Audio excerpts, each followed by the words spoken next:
Turning Point USA Lubbock says some books on Lubbock ISD library shelves are harmful and illegal under Texas law. The group, along with citizens from Education Reform and Behind the Shelves, continued the discussion at a media conference this evening at the Willows Event Center. Organizers say more than 130 challenges have been filed over titles they describe as having graphic sexual content and other material they believe is inappropriate for students. You may remember back in March, we told you Lubbock ISD was working to update its book policy to follow standards put in place by Senate Bill 13. Under the law, anyone can challenge a book, and the School Library Advisory Council will have 90 days to review the complaint. However, the two groups are accusing the district of making the review process harder and leaving questionable books available to students.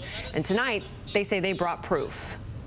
If one passage is talking about rape or forced sexual acts, how could that book be considered acceptable? Even if the rest of the book is good, I just find that completely unacceptable. Lubbock ISD insists it is following the letter of the law. It points to its School Library Advisory Council, which is made up of parents in the district, and notes that when a book is challenged, it's immediately removed from the shelves pending review.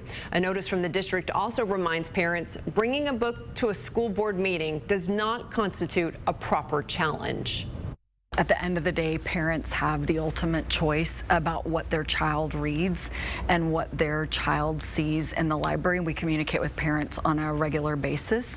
And as far as our system for reconsideration, we follow exactly what is listed in SB 13 to make sure that we are staying with the guidance of the law.